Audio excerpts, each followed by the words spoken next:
তো guys finally Shakib খানকে নিয়ে এপার বাংলা ওপার বাংলা দুই বাংলার মধ্যে একটা কন্ট্রোভার্সির সৃষ্টি হয়ে গেছে। ইয়েস গাইস, তো এখন রিপ্লাই খেলা হচ্ছে, যে যাকে কাউন্টার করছে এ ওকে কাউন্টার দিচ্ছে, নেক্সট লেভেল কন্ট্রোভার্সি স্টার্ট হয়ে গেছে। ইয়েস, তো গাইস আমি বলবো দুজনেই ঠিক, মানে এপার ওপার দুই বাংলায় কিছু কিছু ক্ষেত্রে ঠিক, আবার কিছু ক্ষেত্রে খুবই ভুল। ভাই এখানে আমি একটা জিনিস লক্ষ্য করলাম যে ভাই নিজেদেরকে ডিফেন্ড করতে গিয়ে বা নিজেদের পয়েন্টটাকে তুলে ধরতে গিয়ে, পয়েন্ট আউট করতে গিয়ে অন্য দেশকে যেভাবে ছোট করছে কিছু ইউটিউবাররা বা সেখানকার অডিয়েন্স, সেখানকার মানুষদেরকে কিছু ব্যাড সিলেকশন অফ ওয়ার্ড, এই কারণে ভাই তারা কিন্তু ছোট হচ্ছে, বা তারাও যখন কিছু ভিডিওতে উল্টো পাল্টা কিছু ভাষার প্রয়োগ করছে সেগুলোর জন্য কিন্তু আমাদের ইন্ডিয়ার মানুষেরাও কিন্তু কোথাও না কোথাও গিয়ে খারাপ ফিল করছে। ইয়েস গাইস, তো আমি বলবো তোমরা লড়াই করছো করো, তোমরা কন্ট্রোভার্সি করছো করো, এতে ভিউজ আসবে, টাকা আসবে, তোমাদেরকে বেশ কিছু লোক চিনতে পারবে, আরও বেশ কিছু লোকের অবধি তোমার ভিডিও পৌঁছাবে, ঠিক আছে। একটা হেলদি কনভারসেশন বা একটা হেলদি কন্ট্রোভার্সি ঠিক আছে, সেখান অবধি ঠিক আছে। তোমরা যুক্তি দিয়ে ডিফেন্ড করছো একে অপরকে, যে যার নিজের পয়েন্টগুলোকে তোমরা তুলে ধরছো তোমাদের ভিডিওর মাধ্যমে, সেগুলো অবধি ঠিক আছে। বাট সিলেকশন অফ ওয়ার্ড, ভাষাটা যে তুমি চুজ করছো কাউকে বোঝানোর জন্য, সেটা কিন্তু খুবই খারাপ। কিছু কিছু ক্ষেত্রে কিন্তু খুবই ছোট করছো তোমরা একে অপরের দেশকে বা সেখানকার মানুষদেরকে, যেটা মোটেও ঠিক না।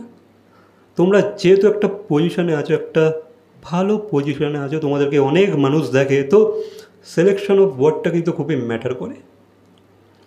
তোমরা কিছু কিছু উদাহরণ দিচ্ছ যেগুলো খুবই খারাপ, সেগুলো রীতিমতো বোঝা যাচ্ছে তুমি একটা দেশকে ছোট করছো। সে তোমায় করছো বলে তোমাকেও করতে হবে, তাহলে তুমি কিসের বড় ক্রিয়েটর হলে? তাহলে তোমার তাহলে স্থিরতাটা কোথায়? তুমি নিজের মাইন্ডটাকে কন্ট্রোলই করতে পারছো না এই পজিশানে এসে। তুমি যখন একটা পজিশানে গেছো, যখন তোমার হাতে একটা বড় পাওয়ার আছে, তার সাথে তোমার রেসপন্সিবিলিটি কিন্তু বেড়ে যায়। সিলেকশন অফ ওয়ার্ড কিন্তু খুবই ম্যাটার করে। তো আমি বলবো তোমরা লড়াই করছো করো, এতে অডিয়েন্সেরই at the end of the day মজা হচ্ছে, তারা কিন্তু এন্টারটেইন হচ্ছে, ঠিক আছে। কন্ট্রোভার্সি দেখতে সবাই ভালোবাসে, একটা ভালো কন্টেন্টের থেকে কিন্তু কন্ট্রোভার্সি বা ঝগড়া মানুষ বেশি পছন্দ করে।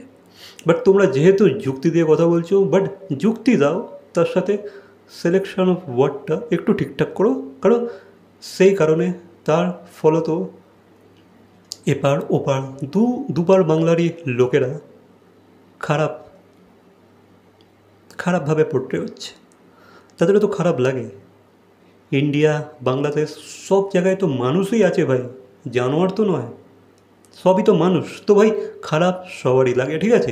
তো সিলেকশন বা ওয়ার্ডটা ঠিক করো, বাকি ঝগড়া যেমন করছো করে যাও, দেখি জল কত দূর অবধি গড়ায়। তোমরা কন্ট্রোভার্সি করো, অডিয়েন্স মজা নিক, যুক্তির সাথে কথা বলো, ডিফেন্ড করো একে, যে যার নিজের পয়েন্টগুলোকে তুলে ধরো, সব কিছু করো, খালি সিলেকশন ওয়ার্ডটা ঠিক করো, আর একে অপরকে ছোটো করো না। এভাবে ছোটো করাটা কি কোনো দিক থেকে ঠিক না। সবাই সবার কাছে ভালো, সবাই যে যার নিজের ব্যাপারটাকেই ভালো করে বুঝতে পারে, ঠিক আছে। আর আমি বলবো বেশ ভালো যুক্তি দিয়ে লড়াই হচ্ছে, খালি সিলেকশন অফ ওয়ার্ডটা ঠিক করতে হবে, দ্যাটস ইট। বাকি তো দেখি কন্ট্রোভার্সি কত দূর অব্দি এগোয়। অ্যান্ড আই থিঙ্ক এখনও অনেকে এদিক ওদিক দুদিক থেকে ভিডিও বানাবে। ভিডিও এখন স্টপ হচ্ছে না, কারণ এতে ভিউজ আসছে, সাবস্ক্রাইবার্স আসছে। ভাই কে ছাড়বে এগুলো? কেউ ছাড়বে না, ঠিক আছে। ইউটিউবারদের ভাই এগুলো মোহ মায়া, এগুলো থেকে তারা নিজেদেরকে স্টেপ ব্যাক করাতে পারে না। তো আমি এটাই বলবো, এই বিষয়ে তোমাদের কি মতামত অবশ্যই কমেন্ট করে জানাবে। ভিডিওটা ভালো লাগলে লাইক, কমেন্ট, শেয়ার, সাবস্ক্রাইব। তো দেখা হচ্ছে পরবর্তী কোনো ভিডিওর সাথে। Till then, by.